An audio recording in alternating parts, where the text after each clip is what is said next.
estarmos aqui mais uma vez juntos para aprendermos, para meditarmos na palavra de Deus, né? É, o Acho que todos devem estar sabendo, nós desde o ano passado, entramos por esse ano, nós vemos estudando as chamadas epístolas católicas, que significam, a palavra católica significa epístolas de alcance universal, né? Que é a Epístola de Tiago, a primeira e a segunda de Pedro, a primeira e a segunda e terceira de João, e hoje nós vamos encerrar essa grande série com a Epístola de Judas, né? Antes que são as epístolas que antecedem ali o livro do Apocalipse. Eu convido sempre a você a assistir esses vídeos, irmãos. Assista. Entra lá no canal da igreja, se inscreva. Se você gostou, dê o seu like, porque o algoritmo conta isso tudo para permitir que o canal alcance mais pessoas, né? Então, é um trabalho puramente voluntário, sem nenhum fim lucrativo, é apenas ensinar e meditarmos na palavra de Deus, né? Quem não me conhece, eu sou o pastor Wagner Santos, da Igreja Batista Palavra da Graça. Então, nós estamos aqui mais uma vez e hoje nós vamos falar sobre essa última epístola. Só tem um capítulo, né? A Epístola de Judas. E é uma epístola, como todas as outras são, ela atravessou os séculos sendo sempre atual, sempre ser atual. Então, o título dessa mensagem seria o seguinte: o que que Judas nos ensina? Né? Então, nós vamos lendo, eu vou lendo com os irmãos os versículos desse único capítulo da epístola e vou comentando, e vamos meditando, e vamos tirar as principais lições para a nossa vida cristã. É uma epístola que tem como tema a batalha em defesa da fé cristã. Essa é, digamos assim, esse é o principal motivo que levou Judas a escrever. E essa carta ela tem uma das mais belas doxologias da Bíblia, né? Quer dizer, um elogio que Judas, inspirado pelo Espírito Santo, faz a Deus e à pessoa do nosso Senhor Jesus Cristo.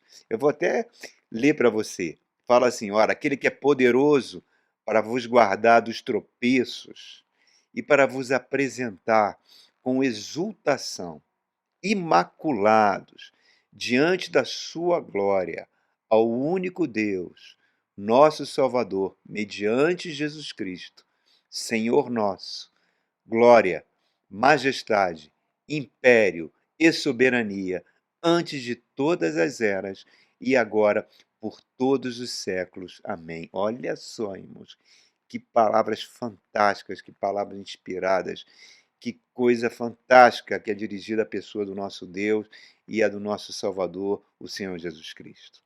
Então, vamos ver o que Judas nos ensina. Judas é uma epístola muito pouca ensinada na Bíblia, nas igrejas, né?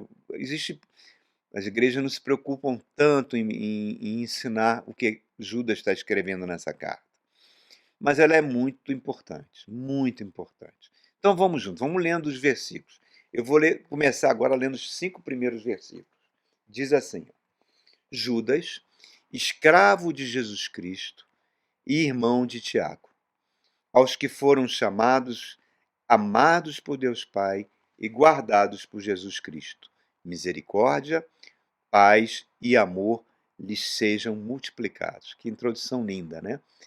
Verso 3. Amados, embora estivesse muito ansioso por escrever acerca da salvação que compartilhamos, senti que era necessário escrever-lhes e insistir que batalhassem pela fé uma vez por todas confiadas aos santos. Está aqui o tema da Bíblia, o tema da carta de Judas. Vamos continuar. Verso 4, ele vai dizer por quê. O porquê que nós devemos batalhar pela fé. Aí ele fala a razão agora. Pois certos homens, cuja condenação já estava sentenciada há muito tempo, infiltraram-se dissimuladamente no meio de vocês. Estes são ímpios que transformam a graça do nosso Deus em libertinagem e negam Jesus Cristo, nosso único, soberano e Senhor. Olha só, vamos trabalhando nisso. Ele fala, primeiro, sou irmão de Tiago. A Bíblia fala que Jesus Cristo teve irmãos e irmãs. E dos irmãos, dois nós conhecemos. Tiago, e que escreveu a Epístola de São Tiago, que foi o primeiro bispo da Igreja Cristã de Jerusalém. Foi morto ali por volta do ano 65, um pouco antes da destruição da cidade pelos romanos, no ano 70.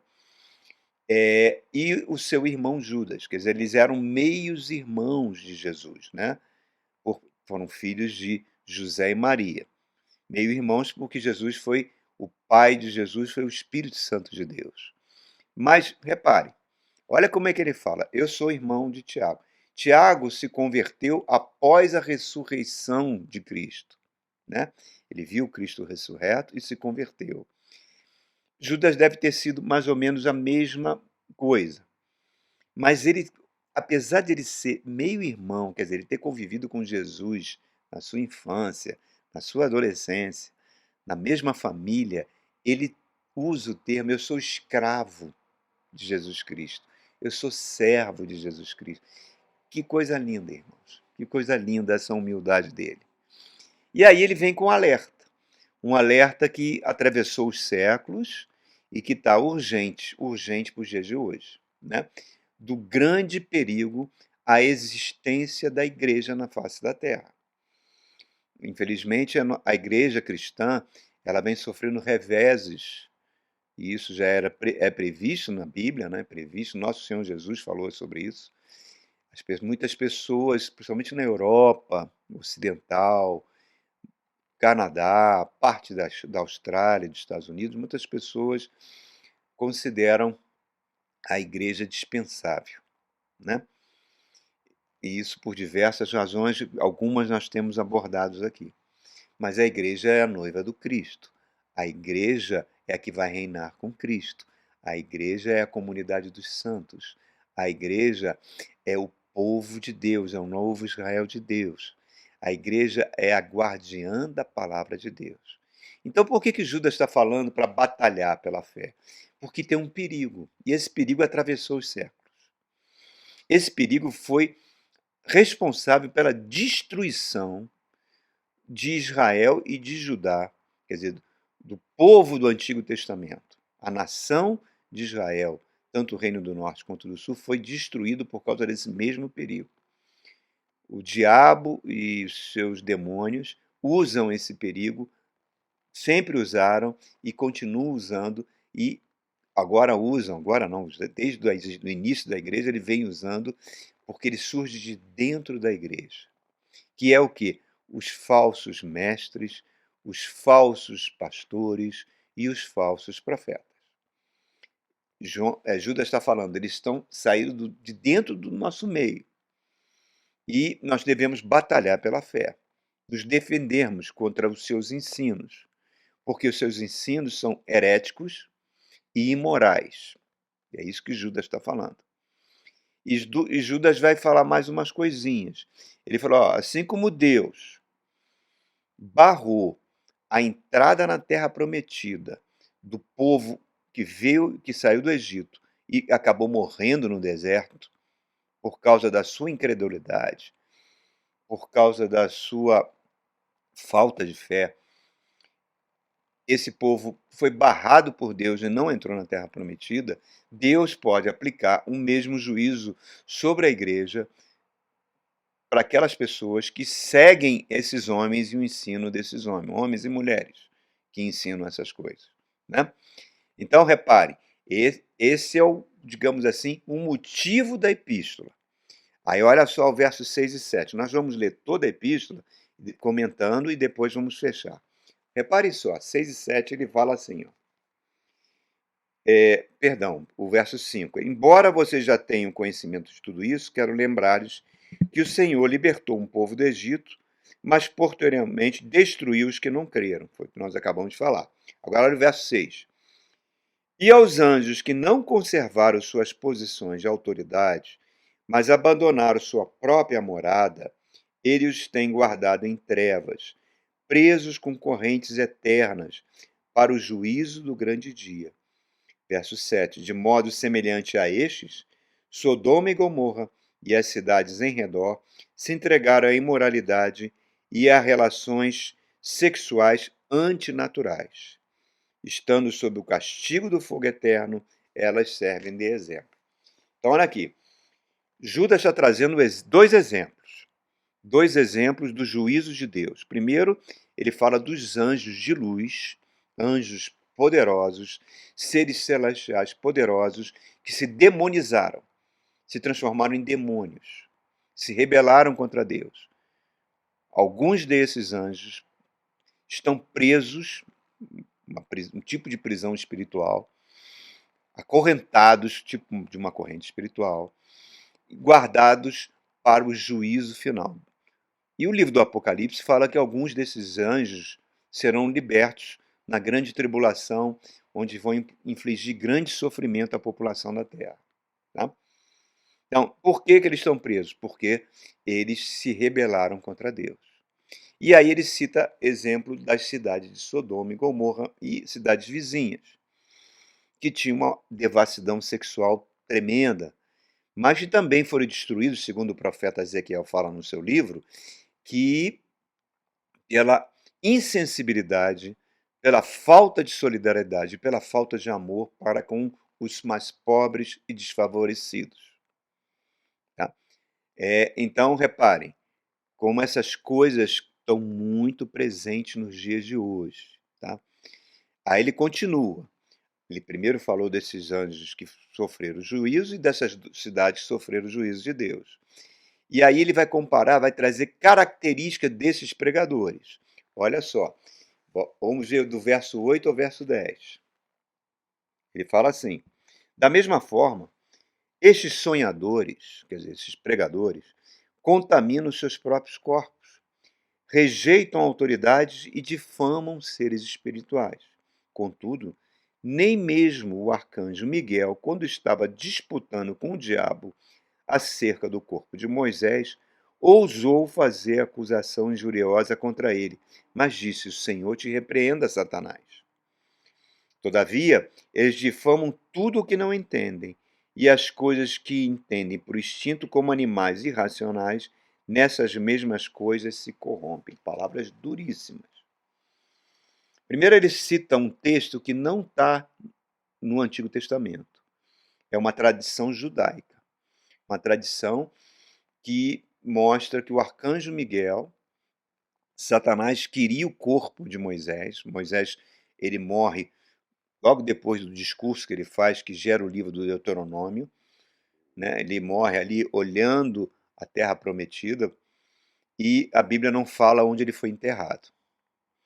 Mas nessa passagem nós vemos que Satanás tenta trazer o corpo, o lugar onde Moisés foi enterrado, para gerar um tipo de culto, né? E o arcanjo Miguel foi enviado por Deus para bloquear que Satanás tivesse acesso. E o arcanjo Miguel trata Satanás, que é Lúcifer, né, um querubim que foi ungido, com respeito. E ele fala que os seres celestiais, os anjos, mesmo que tenham sido demonizados, o ser humano deve respeitá-los. Interessante isso. Porque a gente vê em algumas igrejas neopentecostais o verdadeiro teatro, né, de pessoas que, pseudos, endemoniados, onde eles xingam os demônios e falam coisas horrorosas num espetáculo circense horroroso. Mas, então ele está mostrando que é importante que aquilo que a gente desconhece, que a gente mantenha pelo menos uma posição de respeito, né? E ele fala, por não fazerem isso, a mente dessas pessoas sofre um processo de degradação moral e ético. É como se elas se tornassem verdadeiras bestas humanas. Palavras de Judas são muito duras, irmãos. São muito duras. Mas ele continua fazendo as comparações sobre esses falsos pregadores. Olha o verso 11. Ele fala assim: Ai deles, pois seguiram o caminho de Caim e, buscando lucro, caíram no erro de Balaão e foram destruídos na rebelião de Coré. Então ele compara esses falsos pregadores que continuam presentes na igreja, né? Esses falsos profetas, esses falsos mestres, com três personagens do Antigo Testamento. Com Caim, que Caim foi um homem que permitiu que a inveja crescesse no seu coração.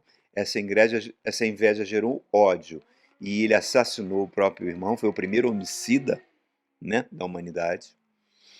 Então ele está falando, esses homens são comparados a Caim, quer dizer, ele mostra que tem uma maldade no coração deles, que leva-os até ou estimula a violência.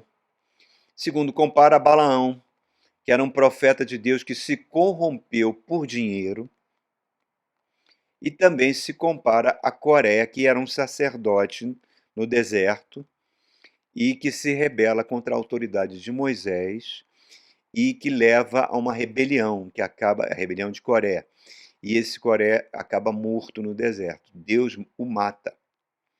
Então, reparem, três características presentes nesses falsos profetas. Podem se tornar pessoas violentas ou que estimulam a violência. Segundo, são corruptos, que eles buscam dinheiro do povo, não estão preocupados com a fé, estão preocupados com dinheiro. E terceiro, eles pregam rebelião. Eles dividem as igrejas. Olha que coisa séria, tá? Agora continua. Aí ele vai trazer algumas características desses falsos pregadores. Olha o verso 12 e 13, ele traz algumas figuras. Estes homens são rochas submersas em suas festas de fraternidade, comendo com vocês sem menor escrúpulo. São pastores que cuidam apenas de si mesmos. São nuvens sem água, impelidos pelo vento, árvores de outono sem frutos, duas vezes mortas, arrancadas pela raiz. São ondas bravias do mar, espumando seus próprios atos vergonhosos. Estrelas errantes para as quais estão reservadas para sempre as mais densas trevas. Então Judas está falando com uma certa propriedade. Ele não está falando de forma leviana, ele está falando inspirado pelo Espírito Santo. Primeiro, que ele está dizendo que esses homens ou mulheres que desviam o povo, tá? Que saem de dentro das igrejas, com uma pseudo-autoridade, que fazem parte da fraternidade do povo da igreja, né? Que ele fala aí, participam das festas. Primeiro, está reservado as trevas para eles. E aí ele vai dando algumas características da personalidade deles. Primeiro, rochas submersas. Quer dizer, um navio, eu fui da Marinha, né? Um navio, ele quando entra num porto, ou ele se aproxima de uma enseada, numa praia, ele usa as cartas de navegação para saber onde estão as pedras que estão debaixo da água. Porque se essas pedras não estiverem cartografadas, o navio vai bater na pedra e vai afundar. A causa de vários naufrágios tem sido as pedras submersas. O arquipélago na Bahia, o arquipélago de Abrolhos, a palavra Abrolhos significa exatamente isso, né? Foi um termo que os portugueses deram. Abre os olhos. Por quê? Porque tem muitas rochas submersas que levaram muitos navios a afundarem naquela região. Então, o que ele está falando? O que significa isso? Participam das festas. Você olha para essas pessoas e não vê o perigo que elas representam. Por quê? Porque elas se mascaram, são hipócritas. Interessante essa figura que ele está usando. E segundo, árvores frondosas, mas sem frutos. Nuvens carregadas, mas que não chovem para o agricultor. Quer dizer, não produzem nada de bom. Só tem aparência. As pessoas não. Pastores que só pensam no seu próprio, em si próprio. Jesus fala isso em João 10, que quando o lobo vem, esses pastores são mercenários. Não estão preocupados com a vida das pessoas dentro da igreja. Então, figuras que mostram uma atitude de hipocrisia. E ele fala mais, ondas bravias, porque essas ondas, o que uma onda brava faz? Ela traz o que está no fundo, areia no fundo, lodo, etc., e joga na areia. Então, o que está no coração dele, no mais profundo coração dessas pessoas, vem à tona. Vem à tona prejudicando a vida de muitas pessoas. Aí ele continua falando o que vai acontecer com essas pessoas. Olha só no verso 14 a 16. Enoque, o sétimo a partir de Adão, profetizou acerca deles. Vejam, o Senhor vem com milhares de seus santos para julgar a todos e convencer a todos os ímpios a respeito de todos os atos de impiedade que eles cometeram impiamente e acerca de todas as palavras insolentes que os pecadores ímpios falaram contra ele. Estes são murmuradores e vivem descontentes com a sua sorte. Seguem os seus próprios desejos impuros. São cheios de si mesmo e adulam os outros por interesse. Olha só. Olha o que ele está dizendo para nós. Encontrei isso na internet. É a Siri falando. Olha só, irmãos. Primeiro ele cita um livro apócrifo judaico chamado Livro de Enoque, que não entrou na Bíblia. Você pode encontrar esse livro na internet. Enoque é o sétimo depois de Adão. Enoque só teve 3 pessoas que foram arrebatadas vivas para o céu: Enoque, Elias e Jesus Cristo. Né? Enoque profetiza o juízo de Deus contra esse tipo de gente. Né? E ele fala: essas pessoas são hábeis em adular. Quer dizer, são políticos, têm habilidade política. Tá? E reparem, o juízo virá sobre eles. E aí ele continua, do 17 ao 19, fala assim: ó, todavia, amados, lembre-se que foi predito pelos apóstolos do nosso Senhor Jesus Cristo. Estou falando dos 12 apóstolos, né? Do apóstolo Paulo que vem depois.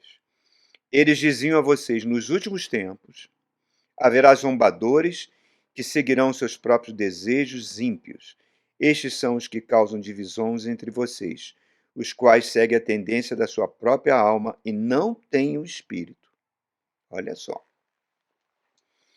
Ele está dizendo que os apóstolos que fundaram a Igreja de Jesus Cristo, né? A Igreja de Jesus Cristo, ela é alicerçada no fundamento nos apóstolos. A Bíblia, todo o Novo Testamento, são ensinos dos apóstolos, inspirados pelo Espírito Santo.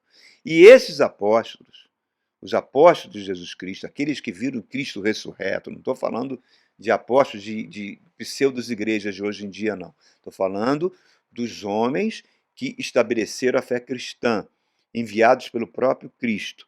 Já profetizavam sobre esse tipo de gente, tá? Porque mostrava que a mesma tática que Satanás usou para destruir Israel, eles também vão empregar. E ele fala uma coisa fantástica aqui. Ele fala que o Espírito Santo não consegue atuar neles. Por quê? Porque eles não nasceram de novo. O espírito deles não foi recriado. Eles são é uma falsa conversão. Então eles são dirigidos como um homem carnal é, apenas pela sua própria alma, pela sua própria carnalidade. E ele está dizendo, essas pessoas vão dividir a igreja. Por quê? Porque como eles são muito hábeis, são muito políticos, eles terão muitos e muitos seguidores. E tem sido assim, irmãos, tem sido assim. Aí ele vai agora dar o antídoto para a igreja batalhar pela fé. Olha o verso 20 e 21. Fala assim: vocês, porém, amados, edifiquem-se na santíssima fé que possuem, orando no Espírito Santo. Conservem-se no amor de Deus, enquanto esperam que a misericórdia do nosso Senhor Jesus Cristo nos leve para a vida eterna. Lindo isso, né? E olha só, queridos, ele está dando para a gente qual é o antídoto? A nossa fé. Firmar a nossa fé. E firmarmos na oração. A fé vem pela palavra de Deus. A palavra genuína, que nós estamos trazendo aqui para os irmãos. E a oração é o oxigênio da igreja, certo? É o relacionamento com o nosso Pai. E aí ele continua falando, aqui no verso 22, tenham compaixão daqueles que duvidam. E os outros, salve-nos, arrebatamos do fogo. A outros ainda, mostre misericórdia com temor, odiando até a roupa contaminada pela carne. Então eles estão falando, ó, esse mundo é um grande incêndio. E você, como igreja, pela sua fé, você tem que permitir que o Espírito Santo te use para arrebatar essas pessoas do fogo, do incêndio, dos falsos ensinos, de tudo isso que o diabo usa para poder desviar as pessoas da fé verdadeira. Tá? E o passaporte para o céu, ele fala, é o amor. O amor cobre multidão de pecados, né? Compaixão, paciência para as pessoas que são incrédulas, que ainda não entendem, os novos na fé, porque eles são os alvos principais do diabo. E aí ele vem com essa frase linda no verso 24, 25, essa doxologia, né? A palavra, esse encerramento brilhante, que eu vou repetir. Eu comecei com ele e vou repetir. Aquele que é poderoso para impedi-los de cair e para apresentá-los diante da sua glória sem mácula, com grande alegria, ao único Deus, nosso Salvador, sejam glória, majestade, poder e autoridade, mediante Jesus Cristo, nosso Senhor, antes de todos os tempos e agora para todos sempre. Amém. Queridos, essa é a verdadeira armadura do cristão. Repare, Judas não é um teólogo, não é um doutor da teologia, né? Mas ele é um homem de Deus, ele é um pastor de almas, ele está preocupado com o rebanho cristão, principalmente que sabe que isso causa um mal, um estrago terrível. Os hereges da época de Judas, né, de Judas também do apóstolo João, esses hereges, e até os dias de hoje, ele tem algumas características, né?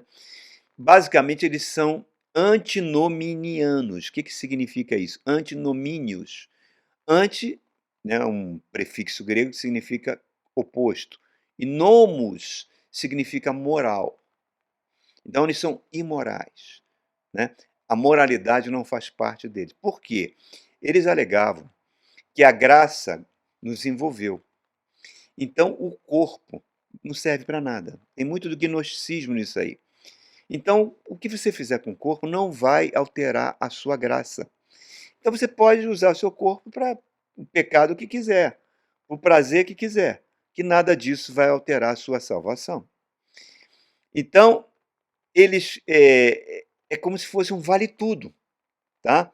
Principalmente na área sexual. Foi isso que Balaão fez quando ele quis desviar o povo de Deus, a troco de Balaque deu dinheiro para ele. Ele pegou as moabitas, as mulheres moabitas, e com elas seduziu os israelenses através do sexo e principalmente através de orgias que acabaram levando grande parte desses homens a se desviarem de Deus.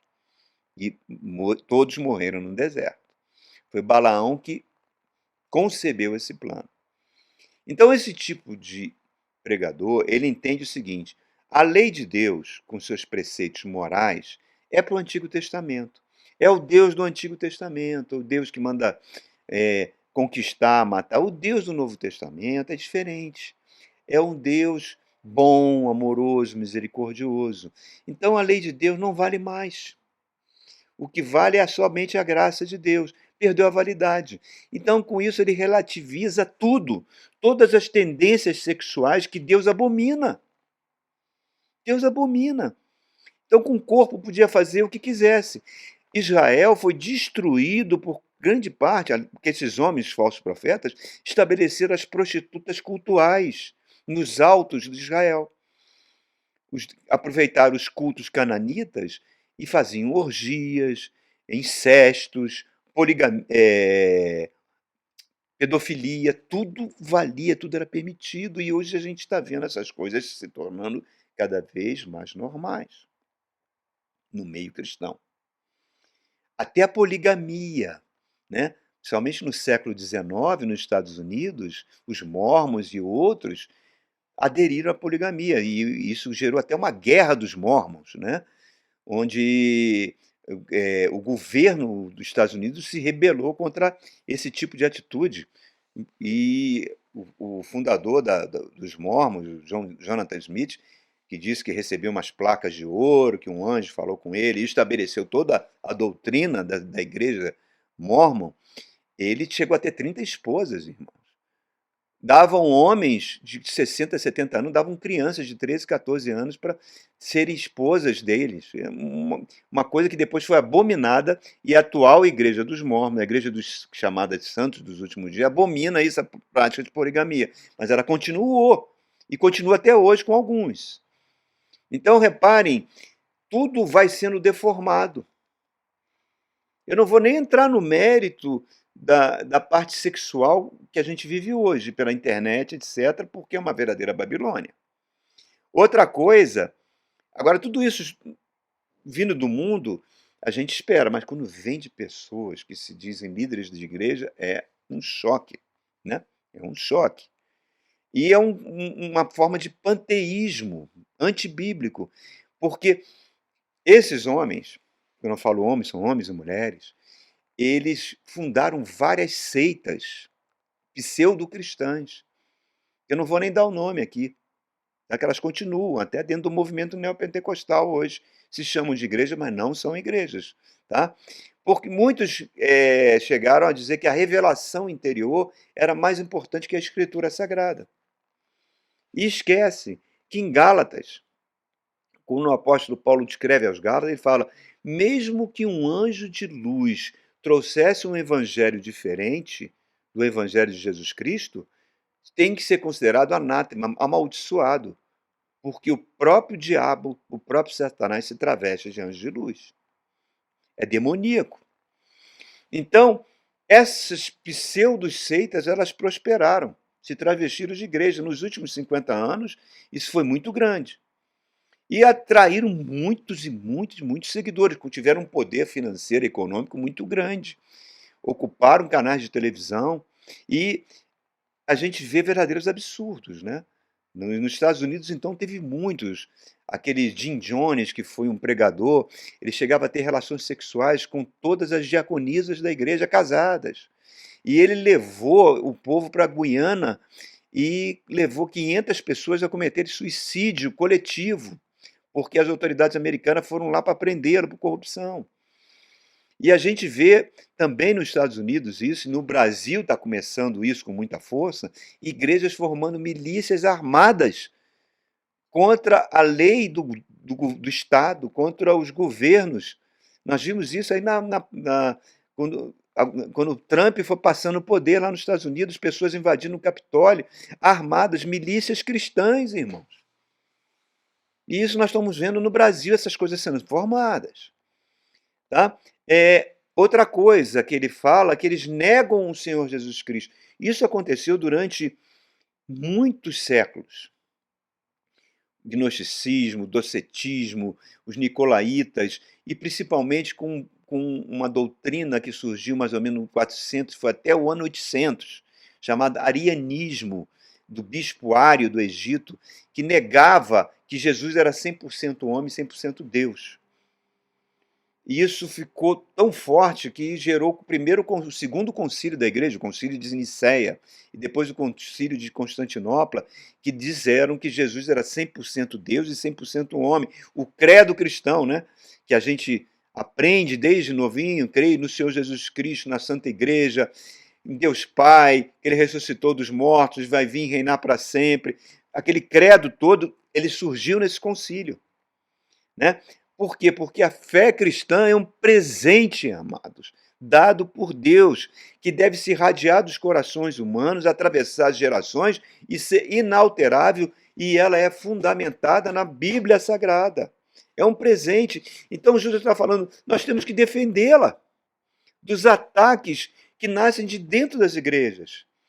Então eu me lembro que quando eu me converti, eu ficava chocado com certas práticas que eu via em algumas igrejas neopentecostais na televisão, fundando partidos políticos, então até hoje, elas ocupavam um canal de televisão, era rosa vermelha, era rosa branca, era copo d'água, era a escova de cabelo que eles vendiam, que era uma escova de cabelo ungida, se você passasse no cabelo você recebia unção. Recentemente, com o Covid, teve uma grande igreja dessa que vendeu os feijões mágicos ungidos para combater o Covid, irmãos.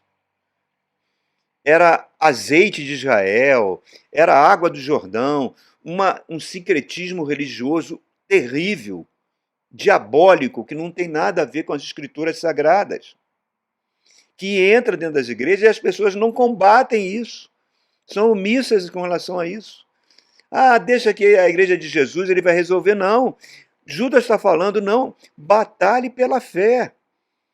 E esses homens do Concílio de Nicéia, do Concílio de Constantinopla, e muitos que vieram depois, que foram mortos na fogueira defendendo a Bíblia, que foram torturados defendendo a Bíblia, combateram os falsos pregadores. Desde o livro de Atos a gente vê isso. É Paulo combatendo o mago Elimas, é Pedro combatendo o mago Simão, mostrando, e o próprio Estevão apedrejado combatendo as heresias judaicas contra Jesus. Enfim, irmão, enfim, cabe à igreja defender a palavra de Deus. Esses homens enfrentaram imperadores, enfrentaram exércitos para defender a igreja. A igreja é guardiã da palavra. Ela tem que denunciar, ela tem que afastar as heresias do seu meio. Recentemente, eu estava subindo o elevador no prédio que eu morava, e eu não sei como surgiu essa conversa com um morador, não sei como, realmente eu não me lembro. Eu me lembro que naquela semana trouxeram o coração de um santo para uma igreja católica aqui em Brasília e estava formando procissões para ver aquele coração daquele homem que foi morto há mais de 1000 anos. Uma relíquia, adorando aquele coração. Uma idolatria terrível. E eu comentei sobre a inutilidade disso, que isso não tem nada, é totalmente antibíblico. Aí esse homem chega para mim, olha, mas o senhor que é um pastor, o senhor não acha também terrível uma igreja ir à televisão e dizer que as pessoas têm que dar o trídimo, não é nem dízimo, o trídimo tem que dar 30% do seu rendimento, isso também não é terrível? Eu falei, é terrível, é tão terrível quanto. Porque quando a gente vê isso, a gente vê, isso não é a igreja. Isso não é igreja. Agora, recentemente, nós tivemos uma grande igreja expulsa de Angola, pelo governo de Angola, porque chamaram eles de charlatães e que estavam arrancando dinheiro do povo, desviando recursos. Então, Judas está alertando sobre tudo isso, irmãos.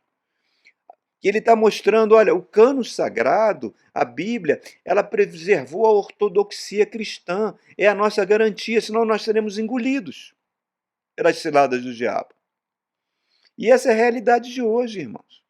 Nós vemos a igreja envolvida com política, isso já vem desde as cruzadas, né? Esse envolvimento com a política. O nazismo trouxe isso com muita força. As milícias armadas nos Estados Unidos e agora no Brasil, as bancadas evangélicas, a bancada BBB, que é a bancada Bíblia, Bala e Boi, eles se unem, né? E os bispos e pastores políticos trazendo coisas diabólicas, ungindo armas, intolerância, violência nas redes. Então Judas alerta sobre esse lixo todo, irmãos. O orgulho, a cobiça, ele falaram, transformaram anjos de luz em demônios. Esse falso evangelho faz o mesmo com cristãos. E o livro do Apocalipse não mostra isso, que a igreja vai estar tão contaminada que quando o falso profeta, a besta que sai da terra e a besta que sai do mar, que é anticristo, vierem para reinar, diz que serão adorados pela igreja. E que as duas testemunhas que vão bater de frente contra o anticristo, enviadas por Deus, vai ser odiada pela igreja. O anticristo vai matá-los e essa falsa igreja vai dar presente um para o outro, comemorando a morte dos dois profetas enviados por Deus, que Deus vai ressuscitar e vai arrebatar eles para o céu. Quer dizer, nós estamos caminhando para isso, irmãos. O amor está esfriando nos corações. As pessoas estão ficando cada vez mais semelhantes a Caim, cada vez mais semelhantes a Balaão, cada vez mais semelhantes a Coré. Né? Hereges pregando. E o interessante é que os hereges sempre pregaram como se eles fossem a vanguarda do pensamento, da inteligência. As pessoas simples que creem na fé em Jesus, que creem na Bíblia, eles chamavam de ignorantes. Consideravam pessoas sem visão. E porque elas se apegavam a pautas morais e éticas que eram coisas limitadas, antiquadas e desatualizadas. Basta você ver os movimentos sexuais de hoje em dia. Essas pessoas se achavam que viviam num nível intelectual religioso superior às pessoas simples que creem no nosso Senhor Jesus Cristo. Então a defesa da igreja é essa, irmão. Defender a fé cristã sobrenatural dada por Deus, para mim e para você. Pelo poder da palavra, pelo poder da oração, que vai transformando corações e mentes. A oração sincera, baseada na palavra, gera uma dependência de Deus, porque sabe que nós não podemos fazer nada por nós mesmos. O Espírito Santo vai nos ajudando, nos transformando, nos guardando do egoísmo, da maldade que tem nos nossos corações. E aí o cristão não vai tendo essa alegre certeza que Jesus vai vir resgatá-lo, que ele vive no amor de Deus e que tem esperança na vida vindoura. A direção do amor de Deus na vida dele é o âmbito da vida dele e a meta da sua vida é a nossa esperança. Por isso que Jesus fala, vocês têm que voltar ao primeiro amor. Então Judas, nossa, Judas é muito atual, muito atual. Por isso que ele está nos ensinando essas coisas todas, irmãos. Vamos abrir os olhos. Aquele que tem ouvidos, ouça o que o Espírito está dizendo. Tá? Vamos nos preparando, irmãos. Vamos batalhando pela nossa fé e que o Senhor nos guarde. Amém? Que Deus abençoe você ricamente. Deus abençoe a sua vida. Amém.